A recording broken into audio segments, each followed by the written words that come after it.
20 millions donc de données volées en seulement quelques semaines et les cyberattaques s'enchaînent. Après le site des impôts et l'éducation nationale, c'est désormais une plateforme médicale qui a été piratée. Alors pourquoi nos données semblent-ils si faciles à voler et pourquoi on a du mal à les protéger? On va en débattre dans un instant avec nos invités. Mais d'abord, retour sur les faits avec vous, Fanny Wegscheder.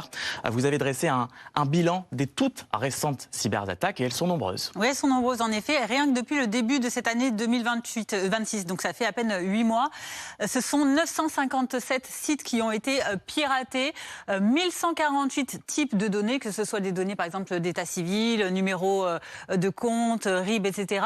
Et avec un impact dans une économie très mondialisée qui touche plus d'1 milliard de personnes dans le monde entier. Récemment, voilà, ce sont ces sites pour l'administration publique qui ont été impactés majoritairement. Le ministère de l'Éducation nationale avec 43 gigas de données qui ont été exfiltrées et qui concernent des millions d'élèves, d'enseignants, de personnel potentiellement touchés.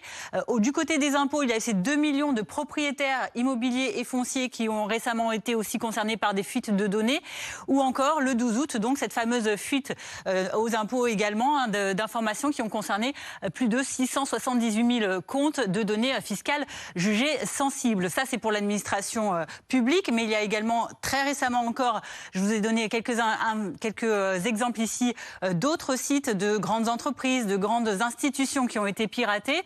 Pas plus tard qu'hier, la Fédération nationale de la protection civile avec environ 525 000 profils qui ont été victimes de fuite des données. Alors, c'est pas encore confirmé du côté de la protection civile, mais ça a été constaté par les experts. Nous avons également eu, il y a 2 jours, du côté de Suez, donc le géant de la gestion de l'eau, des données qui ont également fuité, données personnelles, des RIB également. Plus de 2 millions de personnes chez SFR ont été concernées par des fuites concernant les lignes sur cette cyberattaque. Et puis le 19 août, Sport 2000, du côté donc des équipementiers, avec 17 851 réservations revendiquées, 9 000 personnes concernées. Voilà pour les derniers faits. La question maintenant, c'est de comment savoir si on est concerné par ces fuites. En effet, alors le gouvernement, sur un site très précis, donne 3 sites sur lesquels vous pouvez, dans un premier temps, inscrire votre adresse email pour savoir à quel point vous avez été concerné par des données qui auraient fuité, qui ont été compromises, sachant que, bon, dans le meilleur des cas, vous êtes contacté, comme c'était le cas pour les impôts, directement, mais si ce n'est pas le cas, faites le test sur l'un de ces 3 sites, soit Have I Been Pwned, soit Mozilla Monitor, soit Google Password Checkup. Vous rentrez dans tous les cas votre adresse email, vous vérifiez ensuite, et ensuite vous avez le résultat. J'ai fait le test sur ce premier site de référence, c'est un site américain, mais vous allez voir, c'est très simple. Il suffit d'aller sur ce site, vous remplissez ici votre adresse email.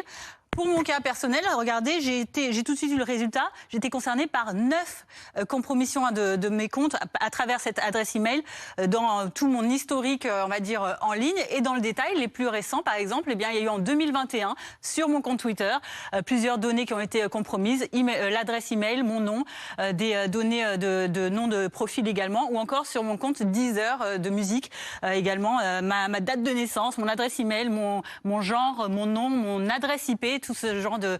Voilà, on peut savoir ce genre de détails en allant sur ces sites référencés par le gouvernement. Merci beaucoup Fanny pour ces différents détails. On en parle avec Alain Issarni, ex-directeur des systèmes d'information de la DGFiP. Bonjour, merci d'être avec nous.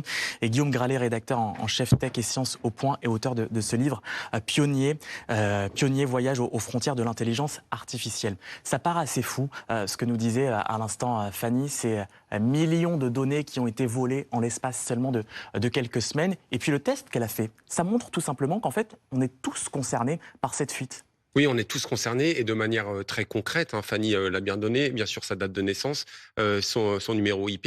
Et ce qui effraie beaucoup les utilisateurs, en fait, c'est le croisement des données. En réalité, si vous croisez des données comme les adresses physiques, votre numéro de sécurité sociale, vous vous rendez compte que certains hackers, s'ils veulent s'en servir, ont plus d'informations sur vous que votre propre mairie.